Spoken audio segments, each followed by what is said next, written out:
Benvenuto a tutti. So welcome everybody, welcome to the many participants who've managed to take a seat. And welcome also to the many other people who haven't succeeded in finding a place in this room. However, I hope they will be able to follow the proceedings of this meeting in the square of the Rimini Trade Fair. Before entering the details of this meeting, I would like to spend a couple of words on the sense, on the meaning of this meeting, which is a real jewel in a series of many meetings that have taken place over the course of the years. In other words, this has become a real tradition.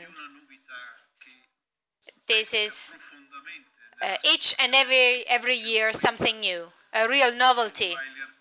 Professor Weiler said, I was telling Professor Weiler before that if we no longer had the series of lectures on the Bible held by him, well, probably the meeting would be much poorer.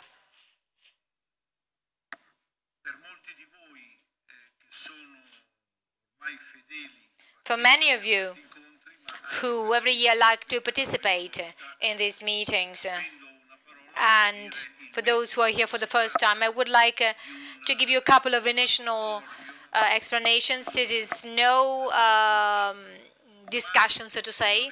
This is rather a real lecture. A lecture held by Professor Weiler that is normally followed very actively by everyone. Professor Weiler is basically explaining to us the meaning of a story that concerns us all, full of intensity, full of, in a very serious way.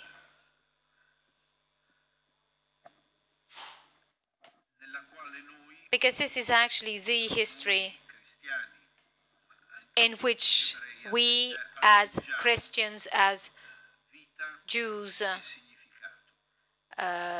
actually use to get our life and our meaning, the meaning of our lives. Every year, Professor Weiler chooses a personality from the Bible, a figure from the Bible.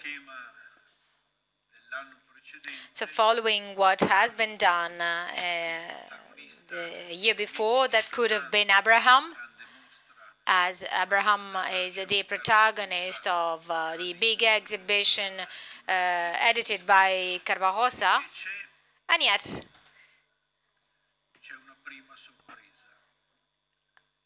we have a first big surprise.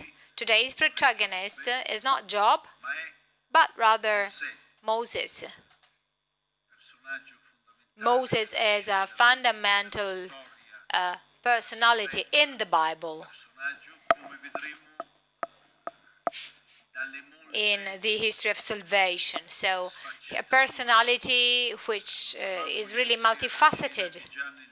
Yesterday we were talking about this personality during dinner, and we were pointing out that he was really very provocative personality, saved by the waters. This reminds us of unfortunate current events that concern us all, given the current situation and the current migration flows, and given the many different views that appear to be when it comes to welcoming migrants. You've probably noticed that the title of this meeting appears to be suspended. So the forces that move history, the strange case of Moses. So I would like to start this meeting by asking Professor Weiler to explain to us the reason why he used these small dots after the first words. Thank you very much. Actually, this is actually my favorite meeting at the Rimini meeting. It appears that actually I'm sacrificing doing this, but it is really not the case. I really like it a lot. Second thing, I was told that I cannot show a Coke Light because Coke Light is not a sponsor of the meeting. So that's why I'm having this red container. I'm addicted to Coke Light. So the original title that I had drafted was "The forces that move history are the same that sometimes make man unhappy," the case of Moses. And then Marco said, no, you cannot say that, you cannot use that title. And probably he said that because that sentence comes from Don Giussani. So actually, one cannot say that Don Giussani made a mistake. Actually, he was not wrong. And then eventually, I will give you my personal view on how to better understand Don Giussani. My main thesis is that we should consider Moses among the forces that move history. And I will show you that Moses had a very tragic life personally. He was not an unhappy person, but actually there is no evidence of a moment of true happiness. His family life was a real disaster. As regards his attitude, he was a very angry person. So we will try and understand the figure of Moses from this point of view. And as always, I would be more than happy to have your views and to have your comments on this thesis. So I would like to start. I would like to show you this text.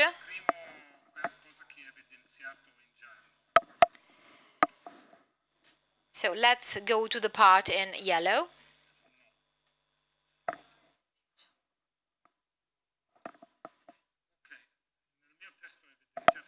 So it's yellow in my text. It's not, you cannot see the yellow marking, but you can read it.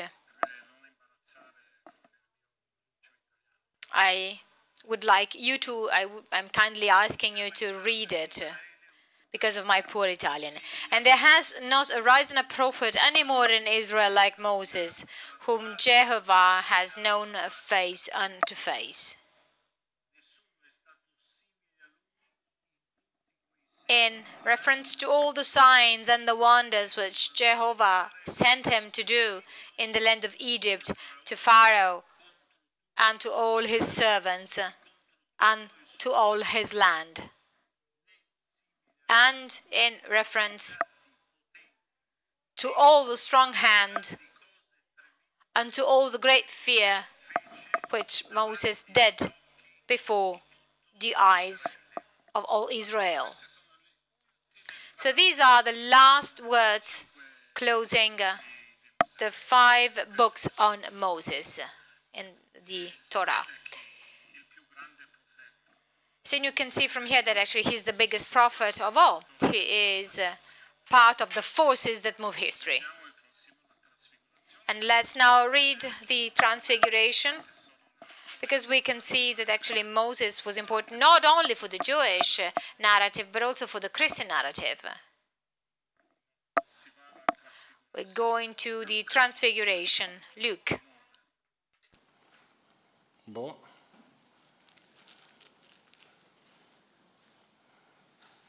Qui, non so.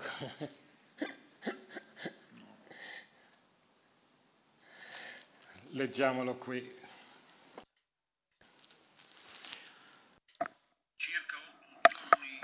About 8 days after Jesus said this, he took Peter, John, and James with him and went up onto a mountain to pray. As he was praying, the appearance of his face changed, and his clothes became as bright as a flash of lightning. 2 men Moses and Elijah appeared in glorious splendor talking to Jesus. They spoke about his departure, which he was about to bring to fulfillment at Jerusalem. Peter and his companions were very sleepy. But then, when they became fully awake, they saw his glory and the two men standing with him. As the men were leaving Jesus, Peter said to him, "Master, it is good for us to be here. Let us put up 3 shelters, one for you, one for Moses, and one for Elijah." This is just to show that Moses is a protagonist also in the New Testament, a very important protagonist. If I were to talk about the Quran, actually we would have been here for many hours more, because Moses is mentioned about 502 times in the Quran, more than any other prophet except for Muhammad. So one truly understands that Moses is not an ordinary prophet, but actually that he plays a fundamental role. And now I would like to express my thesis, talking about the forces that move history. Also from a Christian viewpoint, or from a truly Christian viewpoint, God revealed himself to the world in 3 phases. First of all, to individuals, Abraham, Jacob, Isaac. And then to a special people, so the elected on the Sinai mountain, the Jews. And after that,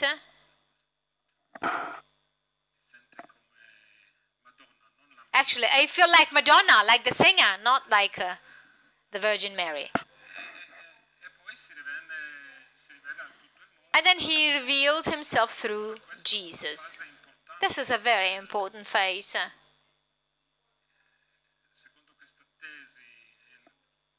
In this thesis on the project of God. So you sometimes know that we not always agree on how to interpret this, but Moses plays a fundamental role in the second stage, when God does not reveal himself to the individuals, but rather to a whole people with a special mission, with the Torah.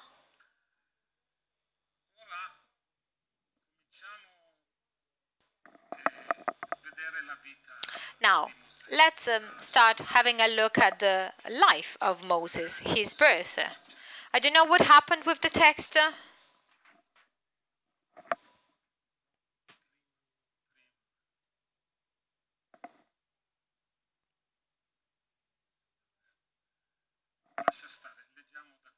We can read it from here. So,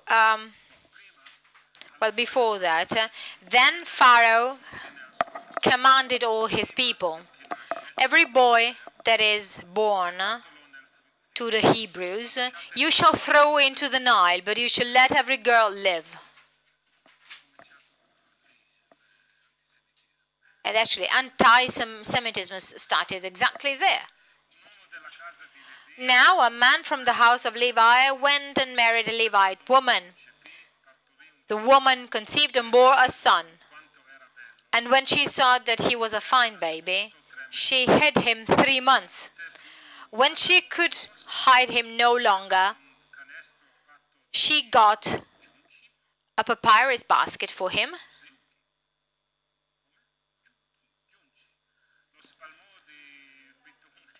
and plastered it with bitumen and pitch. She put the child in it and placed it among the reeds on the bank of the river. His sisters stood at a distance to see what would happen to him. The daughter of Pharaoh came down to bathe at the river, while her attendants walked beside the river. She saw the basket among the reeds and sent her maid to bring it. When she opened it, she saw the child. That was Moses. He was crying. And she took pity on him. This must be one of the Hebrews' children, she said. Then his sister said to Pharaoh's daughter, "Shall I go and get you a nurse from the Hebrew women to nurse the child for you?" Pharaoh's daughter said to her, "Yes." And so the girl went and called the child's mother. Pharaoh's daughter said to her, "Take this child and nurse it for him, and nurse it for me, and I will give you your wages." So the woman took the child and nursed it. When the child grew up, and this is very, very important to then understand the personality of Moses, she brought him to Pharaoh's daughter, and she took him as her son. She named him Moses because, she said, "I drew him out of the water." In Hebrew, you have this phonetic kind of play. There's this play of phonemes.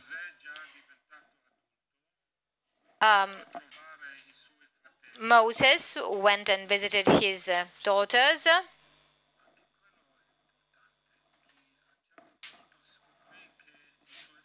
So basically, Moses discovered that his brothers were the Jews. He saw actually that there was an Egyptian that was beating one of his brothers. So he looked here and there.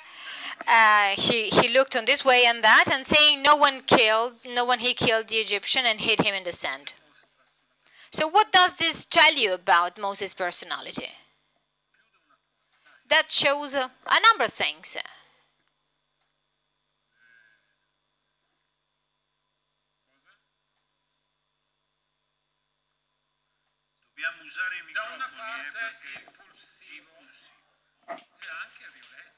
Violent and also very impulsive, because he killed the Egyptian. But the positive thing, what's the positive thing? That he was very sensible. He was fairer. He has this sensibility towards justice. He had witnessed an act of injustice, and he reacted towards this act of injustice. But this already shows a very complex personality, because on the one hand you have a very sensible person, a person who pays a lot of attention to justice, is very sensible towards justice. On the other hand, is very impulsive. And without thinking, even thinking about that, he kills the Egyptian. Not only is this a very serious act, but he also didn't think about the consequences of his act. And also kind of smart, because he looked this way and that, trying to check that nobody was looking. Then he saw the day after he went out, he saw two Hebrews fighting and said to the one who was in the wrong, "Why do you strike your fellow Hebrew?" Actually, I'm quite ashamed, because after so many years in Italy, I cannot pronounce Italian correctly. And he answered, "Who made you a ruler and judge over us? They meant to kill me as you killed the Egyptian." And then Moses was afraid and thought, well, surely the thing is known. When Pharaoh heard of it, he sought to kill Moses. But Moses fled from Pharaoh. He settled in the land of Midian and sat down by a well. Why is this second event important for Moses? I mean, what does this tell you about the personality of Moses? Come on, don't be shy.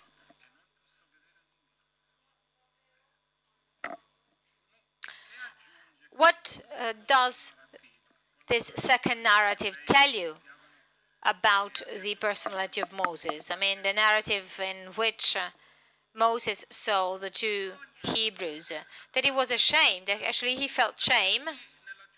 Well, no, actually, Actually, he's a just man. Justice is important for him.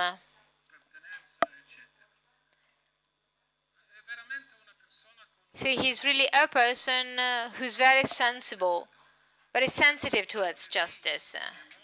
But there too, I mean, he's very aggressive. So he understands what the consequences of this act.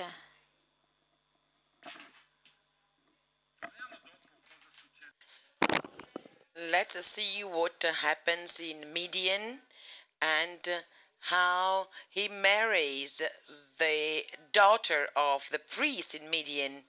But first, I would like to deal with the part when God reveals himself to Moses with the burning bush.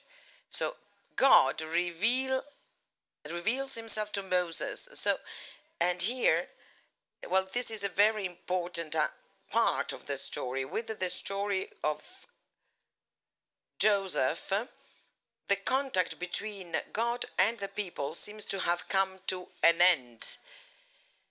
But here we no longer speak of a single person. God reminds of the alliance with Isaac, Jacob, and Abraham. But now we are in the second phase when Moses is the protagonist. The protagonist is no longer an individual, but a whole people. Moses resists.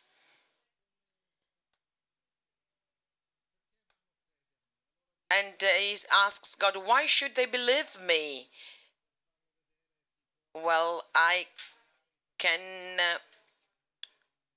do miracles to convince people that I'm really God's messenger. And this is the conclusion. Moses has said to the Lord, I'm not an eloquent man. I was in the past and I am not now. Because I'm slow with this. The Lord said to him, who gave human beings their mouths? Who makes them deaf or mute? Who gives them sight or makes them blind? Is it not I, the Lord? Now go, I will help you speak, and I will teach you what to say. But Moses said, pardon your servant, Lord, please send someone else. Then the Lord's anger burned against Moses, and he said, what about your brother Aaron? But why is Moses resisting? The Lord is angry. Moses says he cannot speak well. Well, I don't know. I don't know if this is actually true. Because about 1 month later, when the people escapes from Egypt and through the Red Sea, and the Israelites sang, I will sing to the Lord, for he has triumphed gloriously. So this is not the song of someone who cannot speak. On the contrary, Moses has great poetic skills. So therefore, God is angry. He cannot believe in what Moses says.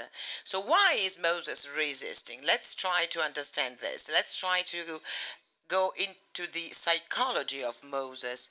Why doesn't he want to take up this role, this task that God is entrusting upon him? To go and speak in his name and offer salvation and redemption to the people of Israel, to make them a free people again. Why does he resist? So let's go back to the birth of Moses. As a psychologist say, it's the blame is always on the mother. So I help you. Moses has to have many issues. Why? And I say this with great empathy.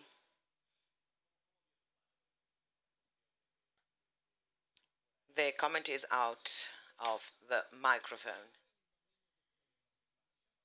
If you were a baby, a 3-month-old baby who has been left in the river and you then rescued by the Egyptian princess, and that, well, in that case, you would not remember your mother. But then Moses' mother nurses him, and I'm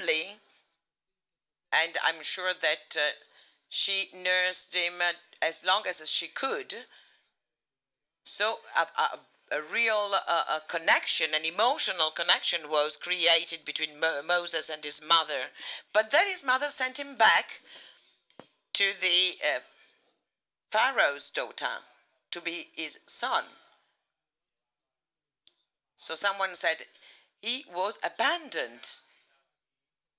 And that is a very traumatic experience for a child who comes to know his mother and then he's sent away and he's given a new mother.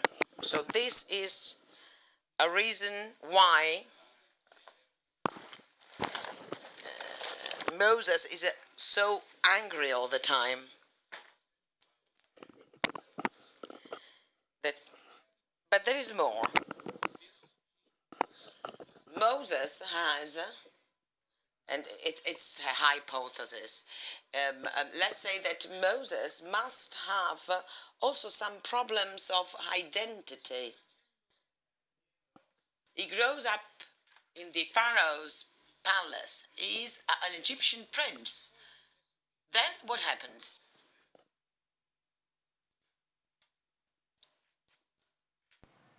Torna a trovare i suoi fratelli.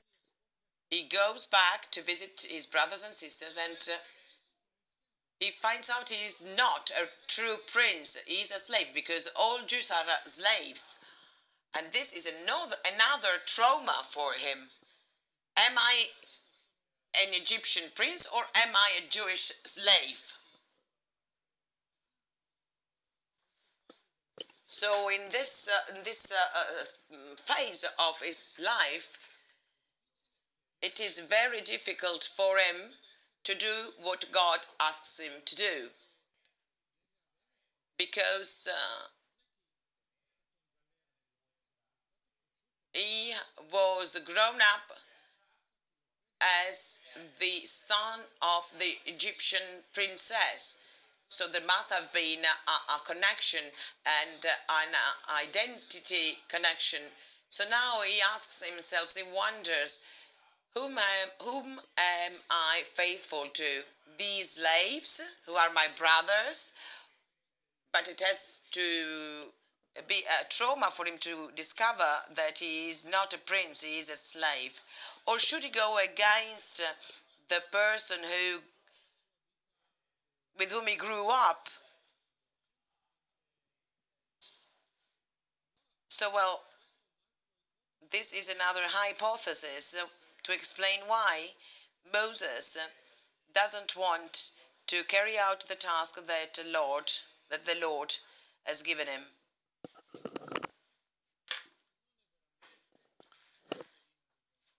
It's not so much that he doesn't feel to be up to it, but he has an internal conflict and he cannot say yes immediately. He is not only a slave, he is also the chosen person. God has a great empathy of this situation, and from the psychological point of view, I think this is a more convincing explanation. He had this identity conflict and he needed time, and the Lord was angry at him. I'm telling you to do something and you just find excuses. You say you are not eloquent, you say you cannot do it. Because, well, this God is also a little bit impatient, a little bit angry. So, we already have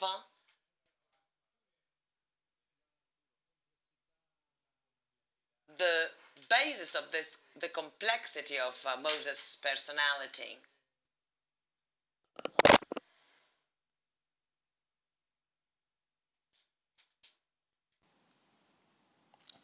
Abbiamo parlato So we spoke about the lack of justice, and we said, okay, he is impulsive, so impulsive that he even kills with what could be called a road rage.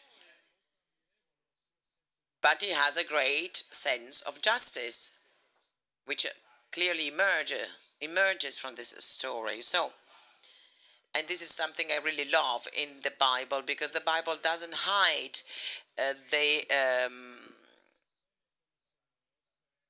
problems of the people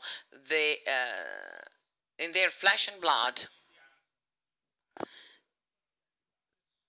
The characters of the Bible are not idealized.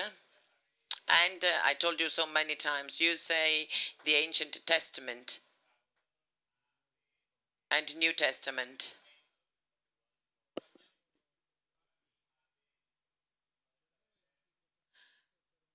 Well, I'd say authentic rather than ancient. And the protagonists of the Ancient Testament are really sinners. Jacob, for instance, there was a very interesting lecture on Jacob, who also had a very complex personality. So let's look at another aspect of this sense of justice of Moses with 2 episodes. Well, Moses, in that historic moment of the revelation of the Lord to the people on the Sinai, where the 10 Commandments are given by God to Moses. Moses comes down from the mountain and sees that people, during the 40 days he's been away, next year is the 40th meeting edition. We could even make a lecture on the Bible on all the occasions where the number 40 is mentioned in the Bible. So you are invited already. So Moses comes down from the mountain, and he sees that they have built this golden calf. As soon as God reveals himself to Moses goes, well, soon after the revelation of God, they just go back to their paganism. Again, Moses gets angry. So, he's very impulsive. But there is more than that.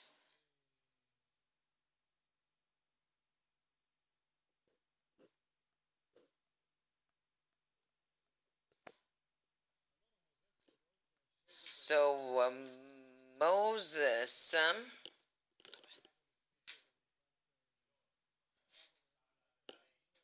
came down off the mountain, and he said,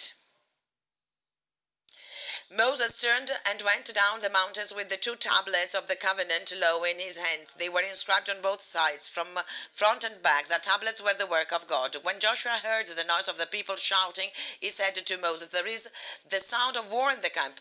Moses replied, it is not the sound of victory, it is not the sound of defeat, it is the sound of singing that I hear. When Moses approached the camp and saw the calf and the dancing, his anger burned, and he threw the tablets out of his hands, breaking them to pieces at the foot of the mountain. And he took the calf the people had made and burned it in the fire. Then he ground it to powder, scattered it on the water, and made the Israelites drink it. So here justice becomes even stronger when Moses sees that the people are out of control, that Aaron did not control the people. And he said,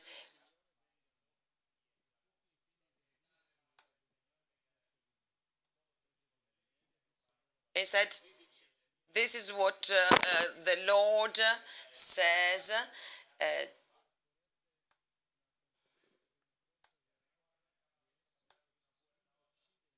And each will kill his brother, his friend, his neighbor. The children of the Levites, the Moses commanded that day about 3,000 people died. Then Moses said, you have been set apart to the Lord today, for you were against your own sons and brothers, and he has blessed you this day. So what do we see here? We talk about the absence of justice in Moses' behavior. What happens this year? Nobody says anything. No one says anything. It's the first time you have a lecture on Moses, right? I'm kidding. So, what can we learn from this on Moses' sense of justice? Because in the first two narratives, he was, it was to praise. Here, well, not so much. So what? Cosa dici? Manca misericordia. Lack of mercy, exactly. It is a clear-cut justice. They committed a sin and they have to pay for it. There is no mercy, no forgiveness. And justice has to be made, and those who sinned have to pay for their sins. That's terrible. He says, go and kill your brothers and sons. This is what justice calls for.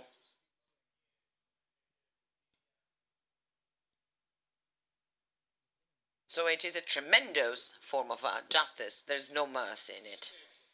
But there's even worse in it.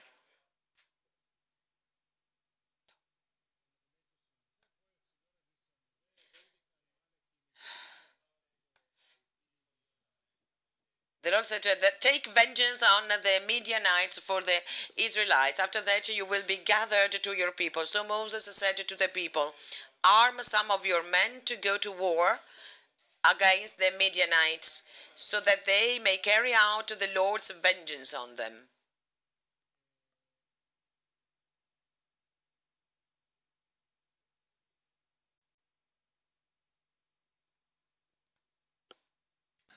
Tornano dalla guerra. They come back from the war, and Moses asks,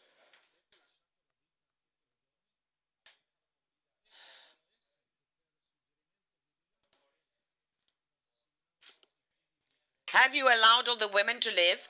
They were the ones who followed Balaam's advice and enticed the Israelites to be unfaithful to the Lord in the Peor incident, so that a plague struck the Lord's people.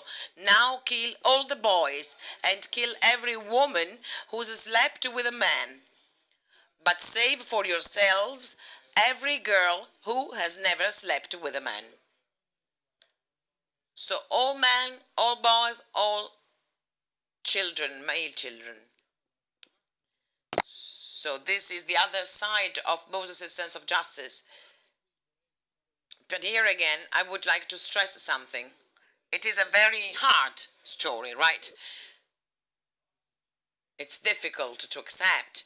But here again, there is a parallelism between what happens here and the beginning of Moses' life. He wanted justice with the Egyptian, but also with the two fighting Hebrews. But this tremendous justice is done with the Midianites, and he says, kill all men. But at the same time, he does the same with his own people. He so justice is blind in a way. And there is no mercy once again. So, what else can we see here from this story? Well, for us it is quite difficult to read this, but this is loyalty to the Lord. In both cases, the worst sin was that people had broken the covenant with the Lord, both with the golden calf and with the Midianites. And for Moses, this is simply unacceptable. But, well, yes, it is true that Moses' justice is hard. So how can we explain this dualism? On the one hand, there is just that justice. So where are my psychoanalysts here? No one? Don't be shy. What do you think? Justice without mercy. The mother, again.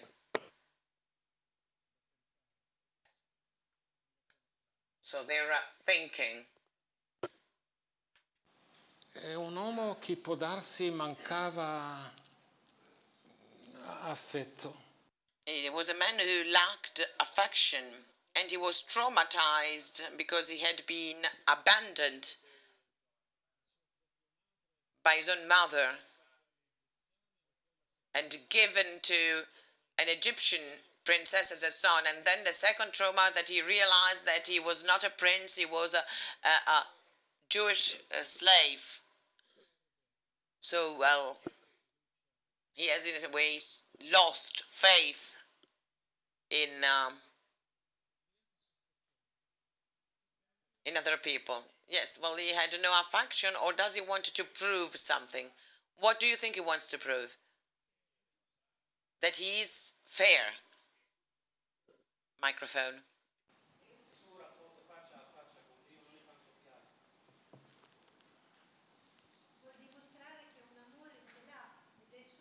The microphone. Without microphones, we won't be able to translate. Ecco, aspettavo questo. So I was waiting for this question. We have to repeat the question, though, because, there are a lot of people outside, 1,500 people outside, so we do not want to leave them out. So please, the question with the microphone.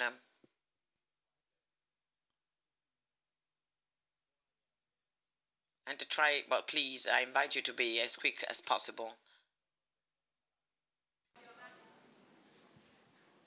Perché? Why did God want all these people to die? This is the perfect, the relevant question. Well, I cannot explain why God wants something.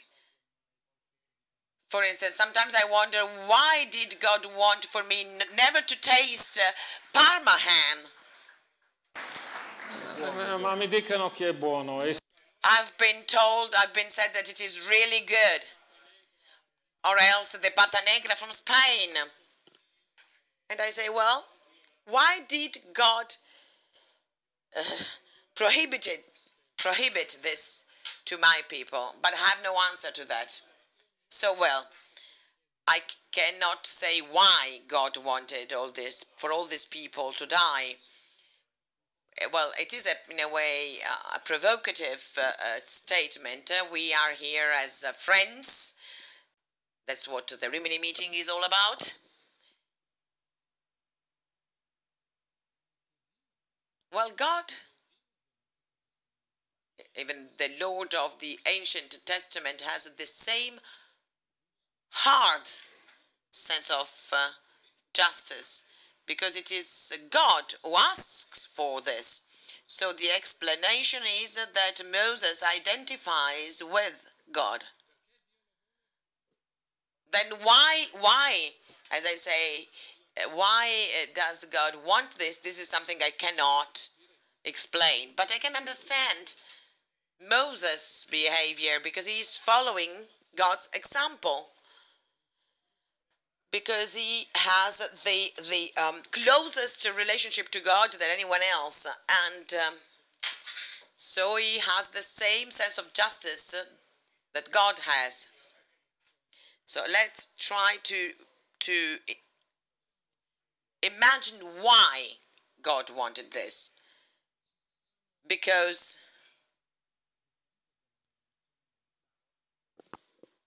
we are now faced with a revolution, so to speak, a different relationship between God and man.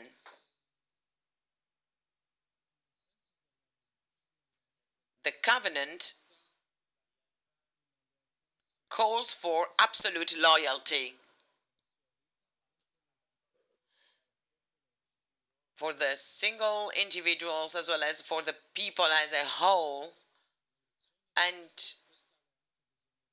the lesson is this covenant has to be taken seriously. You cannot do it one day and then neglect it the following day. So, well, if you accept the covenant, you have to do it in a very serious way. Maybe this is the reason why God gives these very harsh lessons. But how could Moses do these things?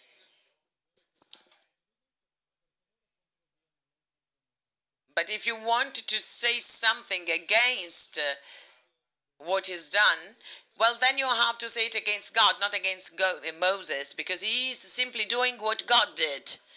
But this also shows the complexity of his personality. There's a sense of justice, which is a very hard justice.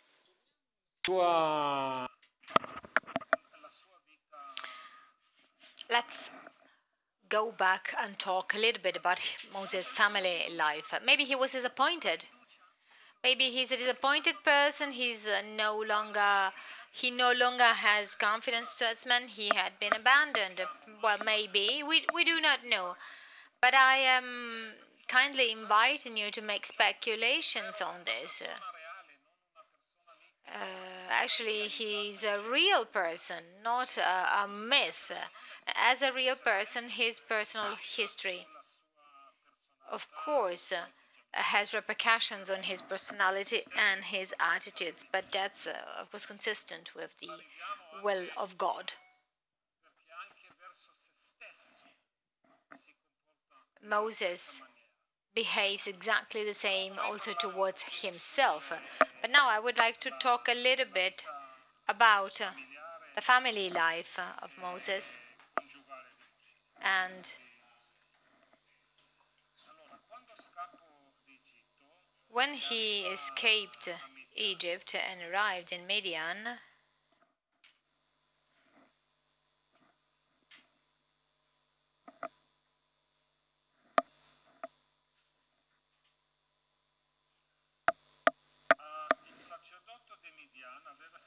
the priest of Midian had 7 daughters. They went to the well. They came to draw water and fill the troughs to water their father's flock, but some shepherds came and drove them away. So here you see once again Moses' sense of justice. Moses got up and came to their defense and watered their flock. So he was good. He makes us think of Jacob when he met Rachel. When they returned to their father Reuel, he said, "How is it that you have come back so soon today?" They said, "An Egyptian helped us against the shepherds. He even drew water for us and watered the flock." He said to his daughters, "Where is he? Why did you leave the man? Invite him to break bread." Moses agreed to stay with the man, and he gave Moses his daughter Zipporah in marriage. She bore a son, and he named him Gershom, for he said, "I have been an alien residing in a foreign land." And he then also had another son. What can we say about this marriage? That there was an already kind of a combined marriage.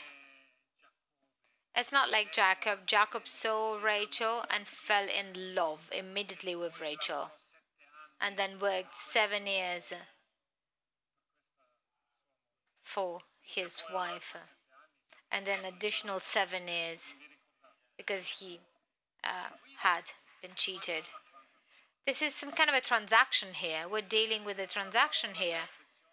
No word is uttered on concerning love or affection. The father gives his daughter as a wife to Moses, and the two have 2 boys. That's more or less similar to the history of Abraham and Sarah. There was not too much of affection between the two. But that's very, very different compared to the situation of Isaac and Rebecca or Jacob and Rachel. Now let's go on and remember this. Moses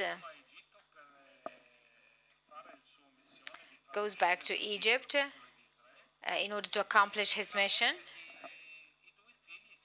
And the 2 sons disappear from the narrative. They're not there.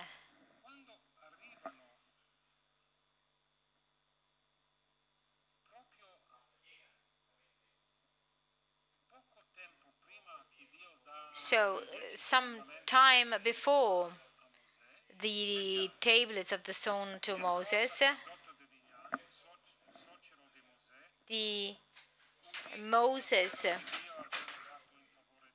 Now, Jethro, the priest of Milan and father-in-law of Moses, heard of everything God had done for Moses and for his people, Israel, and how the Lord had brought Israel out of Egypt. After Moses had...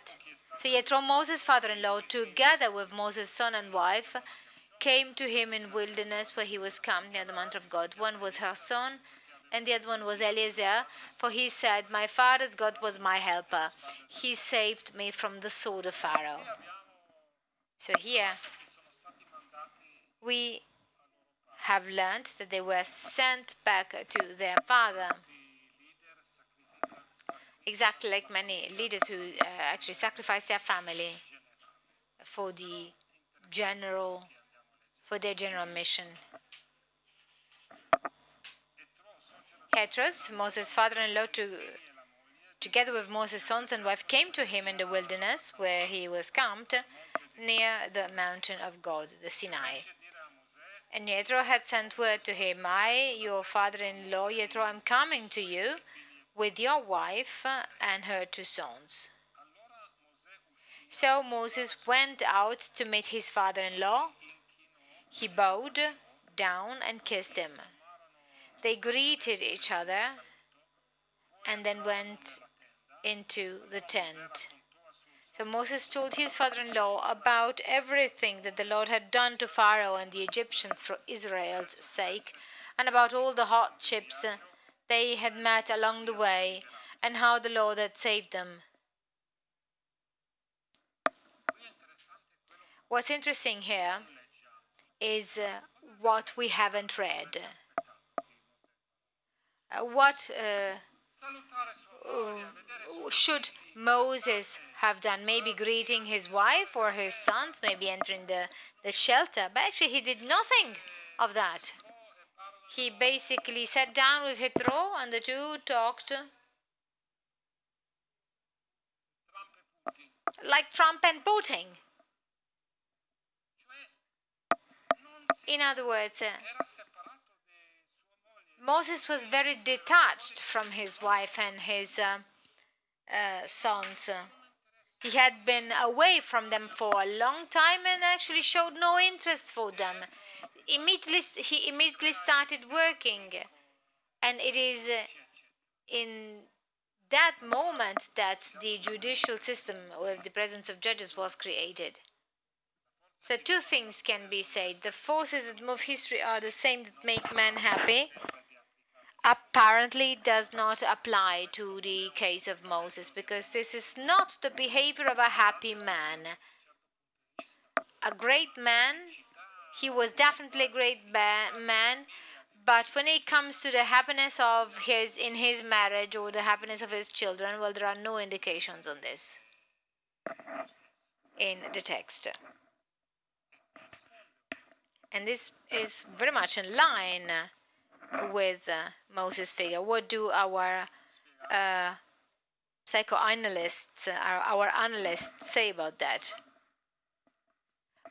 Comments are not spoken in the mic, and so they cannot be translated.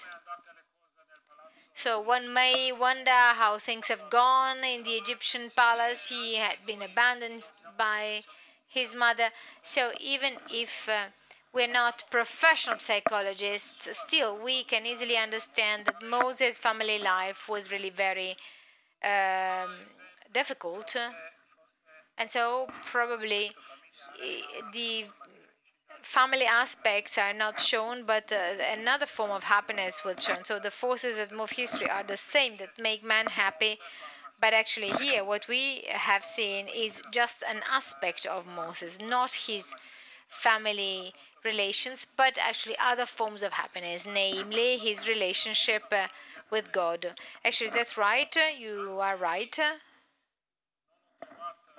But there too, in the Bible, I haven't found any expression of happiness in that report, in that relationship. Moses is very loyal,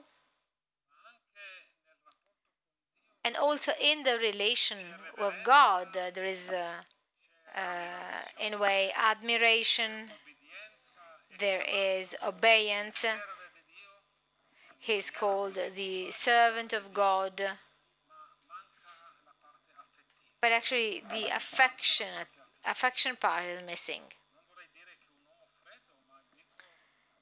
I wouldn't go that far to say that he was a cold person, but I can say that maybe he was a little bit angry. So whenever he is provoked, that impulsive character and that rage emerge. Can I go back to the issue of mercy? So Moses was loyal and faithful to God.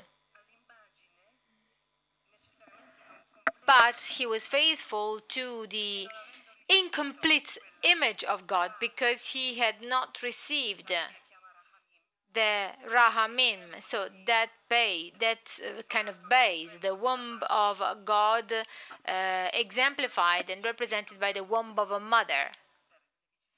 He did not fully understand that, and because of that, he did not learn the very deep act of the Rahamim, of the womb of God.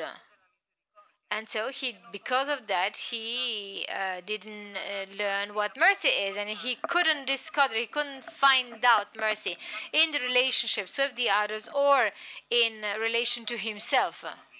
Well, that's really very plausible. We're going in the right direction. We actually do not know, but I believe that this interpretation is very evocative. So he didn't know this part, but also the part of God, because of course you do have an element of mercy in Moses. When God actually got angry with the people of Israel, and actually Moses acted as the advocate of Israel, and then probably said, what would the others say, etc. So this is not affection. But there is no affection there. There's just a sense of justice. It is not fair that God does a certain thing, and so with great respect for God, he basically tells him, that's not right. It's not right that you do this. But actually, there is no affection. I read this passage many, many times. And actually, at least from the outside, there is no indication to that, to happiness, or the indication of a man who once in a while smiles. All the other protagonists of the Old Testament sometimes show a moment in which they are happy, in which they love, but this component is missing in this Moses, in this figure. There is basically a poetic justice. The comment of the person is not translated because we cannot hear it.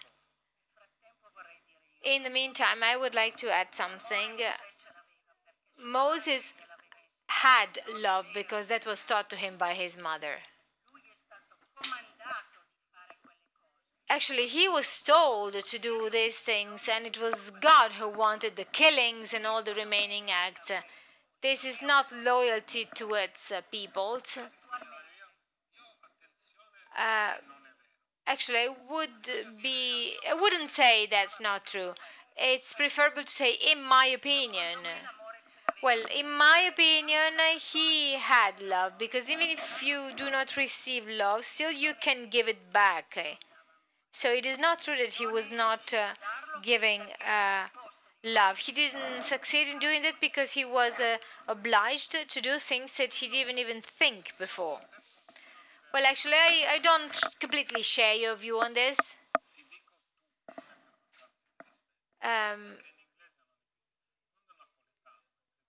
Well, Mr. Weiler is now actually saying that he's using the word tu, meaning you. In English, there is no distinction between the you, tu, and the you, lei, courtesy form. So, Napolitano some years ago actually was addressed as a tu by myself. I called him tu, and he said, well, actually, I've been in politics for 50 years, and that's the first time that someone says to me tu, meaning you,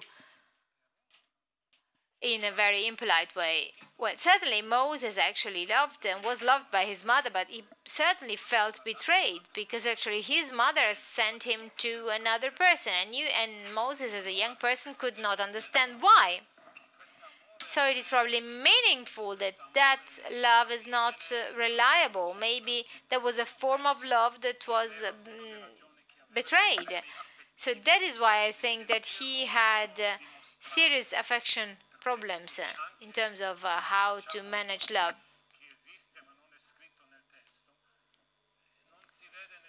Otherwise, it is impossible, because you do not see any affection towards his wife or his children. And that must have an explanation of any type.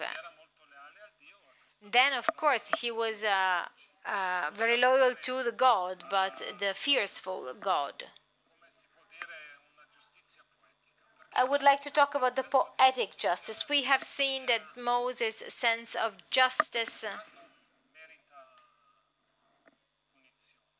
was actually very well developed. He was a great personality. He did many things. He was 40 years in the desert. And he did all this in order to be in the Holy Land as God promised him and his fathers. And then eventually we know how his life ended. So symbolically, this probably represents the tragic event in this personality. You have these people reaching the Holy Land, and after that, after 40 years in the desert, you probably know what has happened. Moses didn't get in. He saw the promised land from the far, but God told him, you're not getting in. And why was it God that did that? There are two different types of explanation. That was some kind of a punishment. And Moses' crime was, who can help me in finding out Moses' crime? Actually, his crime was that he had doubted the God in a way which appears kind of simple for us, because Israel's people were always complaining. We Israelis like complaining. It's not bad, especially if you do it for justice. in those years, they were complaining about the fact that they had left Egypt and that there was no water. So God was very, in a way, angry because actually Moses, he ordered Moses to go to the rock and water would come out of the rock. So Moses did that. He took a stick and actually he sort of say beated the rock twice. Thank you, Don Pino. Actually, the number 2 was recommended by Don Pino to Mr. Weiler. Giussani was a great lover of the Bible and of the Old Testament. Actually, we should actually make a collection, and I can write the preface of that.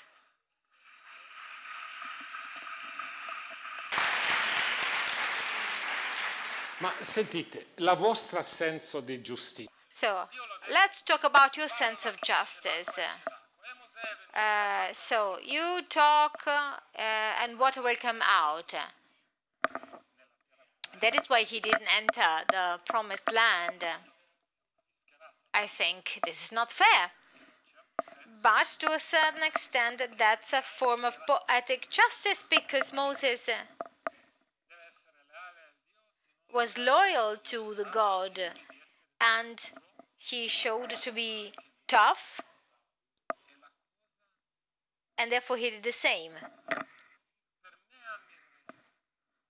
This is something that we should also admire and namely the fact that he did not protest. He was a man of integrity. Actually, he asked the others what he would ask himself. He requested from the others what he would request from himself.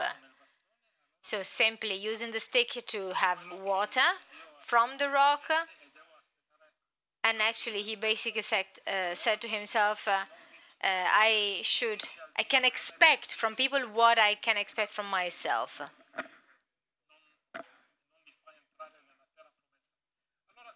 So that may be an explanation, a very interesting explanation, because you can really understand and see what the integrity of Moses was. And you can see what appeared to be really bad at the beginning, namely all these punishments. But as we saw that there was no difference if your people or another people performs better, actually his administration of justice was the same and he was fair towards himself as well. The disobedience to the God was to be punished for him as well. But we may speculate that maybe there was maybe God had another explanation. I have a speculation, as you said. Maybe later on. Why wasn't it allowed to be in apart from the disobedience? If he were severe with the people, he would have to be severe with himself as well. But maybe God had something else in mind when he told Moses that he could see the promised land from the far but did not get in. So he was educated by the Egyptians. The Egyptians loved him, and then at a given point in his life, God intervened, and this had a destabilizing effect. He noticed that he was a Jew, and the Jews were subdued to the Egyptians. So this kind of contribution basically destabilized him. Even if you accept the will of God, still you sort of reject that, because he would eventually betray the people who loved him, the people who recognized him as a capable person. Well, probably yes, but I'm not so convinced of that. If you go back to the first reading, no similar prophet in Israel was in Israel. So the fact that he was grown up as an Egyptian apparently made no difference for God. We couldn't have had a bigger praise. So probably God had another strategic thought. Can I add something? Just use your imagination. In my opinion, what Moses lacked was a question, so a relationship with God, as if he were the mere executor. But actually, he lacked familiarity with God. If we had more time, actually, we could dwell more on this. And for example, it was Moses once that he negotiated with God. But actually, I think differently. We still have 10 more minutes. So he wants to prove that there is a limit, that man is not almighty. He cannot reach the extreme borders of the world. And God wants to prove that Moses does not have this divine nature. This is right, because I just would never say he has a divine nature, except for one. Si sente? E come abbiamo studiato qualche anno fa, è finito male. And he had a very bad, his life ended badly for this. Well, I thought that maybe it was like when Kierkegaard speaks about the risk of the leap of faith. To try and answer your question, is that in trying not to, or in prohibiting Moses to enter the promised land, it is as if the promise of God to Moses is realized through this prohibition. I have a hypothesis which is consistent with everything we said up to now. It can be, that's what I think, that one of the purposes and one of the objectives of Moses was to transform a people of slaves into a free people. So to do this, a strong personality was needed, like that of Moses. At the end, the people who escaped from Egypt, those who were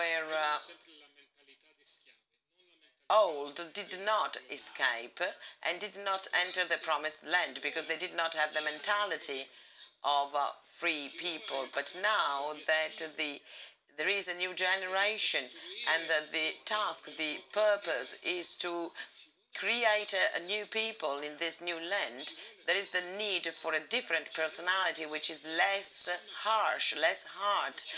There has to be someone who can communicate, who has empathy, who has understanding, someone different from Moses. That is to say, Moses was the right leader to receive the Torah and to transform all these people from slaves to free people. But now there is a different task to perform, which calls for a different personality. And so there is now Joshua. Joshua has the right personality to do this. Because I believe that Jesus, in a way, is like, the name Jesus is quite similar to that of Jesus. Anyway, Moses was the right leader to take the Jewish people out of Egypt, but now that they are in their promised land, they need someone else. They need a different leader, because Moses is not the right leader for the next phase of the history of the Israeli people. So this might be a reason because why he could not enter. He remained out of the promised land, because the Israelis needed a different kind of leader now. So, well, my thesis, which might be wrong, is that Moses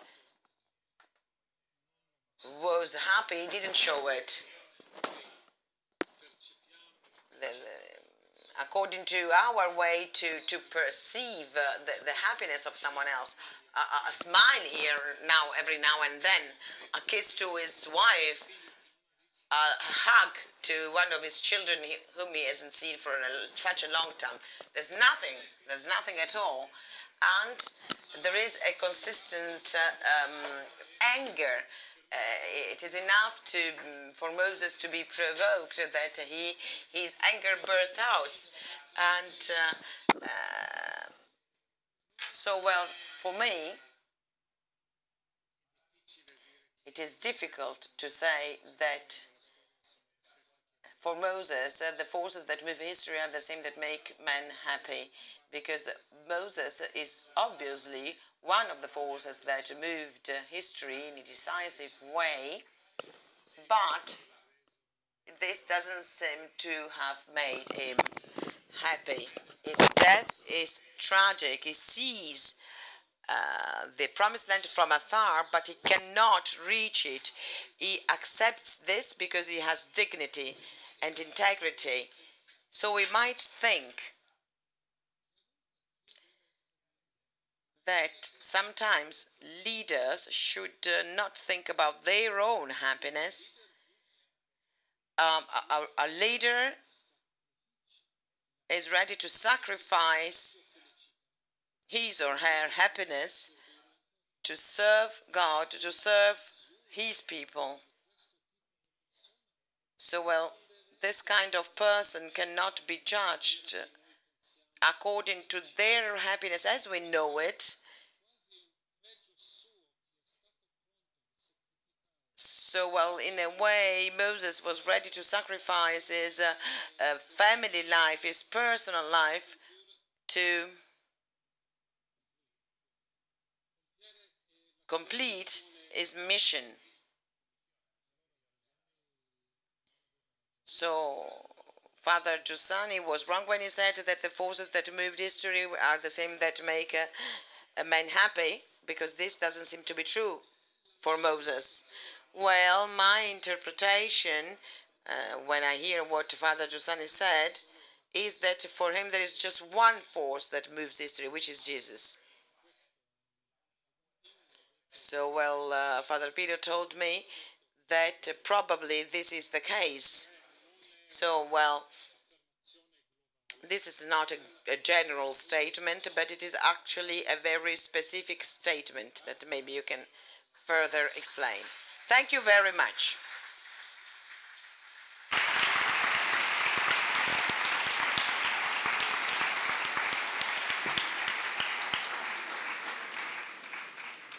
È inutile sottolineare che questi incontri So, well, it is these meetings, these events have two different effects. They make us work. We go back and read the Exodus.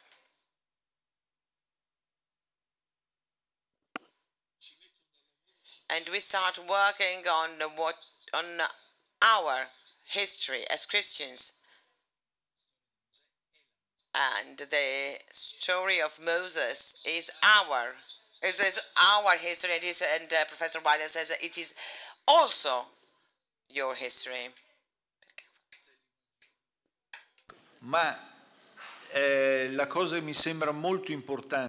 So, well, it is quite important to understand this. We could read all these stories with a form of, so to speak, smugness, because whereas Professor Weiler reads these pages in a different way, because these are pages that do not hide anything.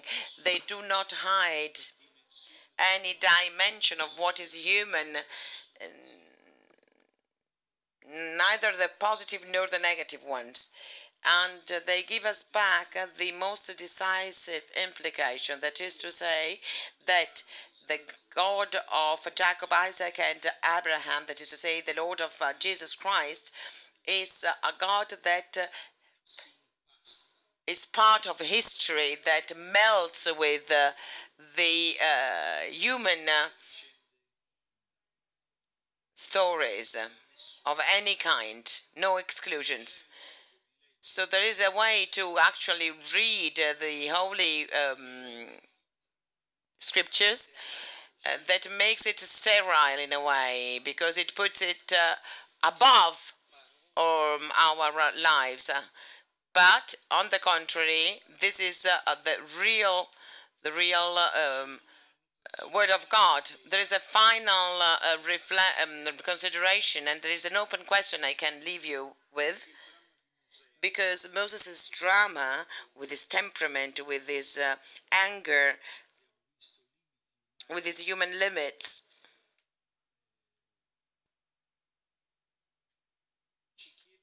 well, Moses asks us to show a certain awareness. As Christians in the Western world, we are going through the desert, so to speak. I don't know whether it will take us 40 years, maybe it will take us longer. So, well, what really has an impact on me is that moving a conversation, this moving dialogue, because up to this moment, no man, no patriarch had ever been as brave as Moses. If you don't walk with us, chapter 33, we won't move from here. And well, God asks Moses, what do you want? So well, this request gives us the importance of Moses. Show me your face. No one else had ever dared to say so. And let me know your name. Tell me your name. And the Lord answers, you cannot see my face, and then continue living. And this is the beginning of a drama that cannot be overcome by the Christian adventure. That is to say, familiarity with mystery, which is at the base of Christianity, because it is a God that walks together with his people. This familiarity with mystery doesn't make mystery less mysterious, because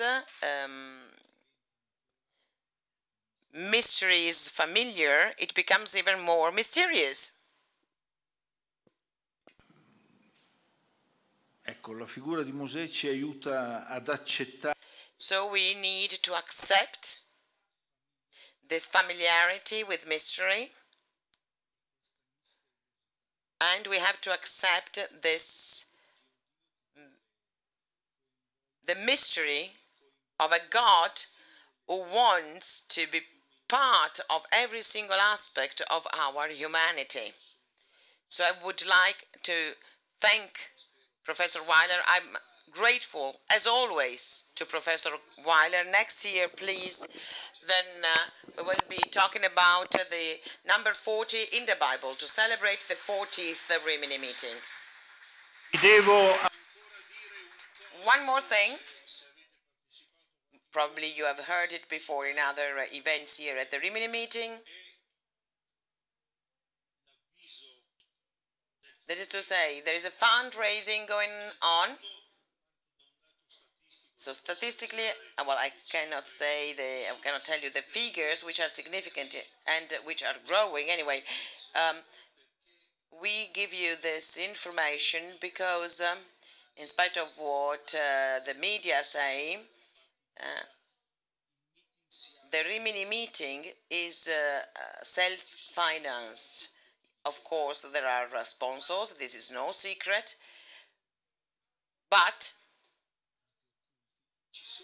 There are also some hidden sponsors, so to speak, but it's mainly us.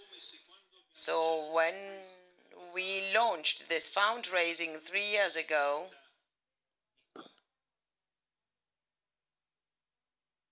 we actually did not expect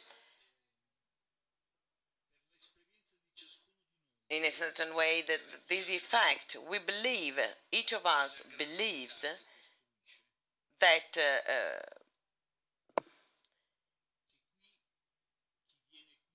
those who come here for free.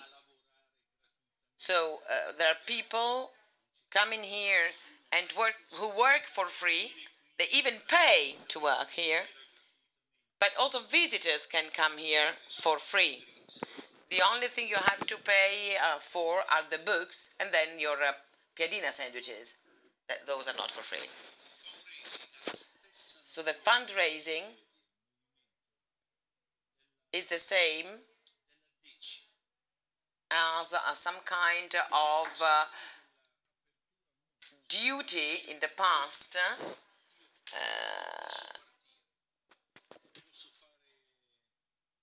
which means that I cannot organize these events, these meetings. I cannot stay longer than 1 day, but I can contribute anyway with what I have. It doesn't matter how much, €1, 1,000 euro, but it is always an important contribution to this work, which is in a way something that is in a way volatile, like the shelter described in the Bible, which is built in the night and then it is brought down the following day. So in this walk in the desert, your participation according to your own resources, doesn't matter how much, is a very important contribution to the human diversity that the Bible shows us in every page. So, if you want and if you can, but to want is to be able to in this case, so you will find the Dona Ora stands with the red heart. So, donations can be done only and solely at these desks, where you will find our volunteers with the red t-shirt, the bright red t-shirt, and this kind of pink actually. No one has dared to ask why this color has been chosen, which also has a very peculiar name in Italian. Anyway, thank you. Just 1 second, one more second, because I wanted to add something. Moses would not have simply left donations to the charity of people. In the Exodus book, chapter 12, I think, he said that all the people of Israel had to contribute. You cannot choose. So it's something different from what happens here. Thank you.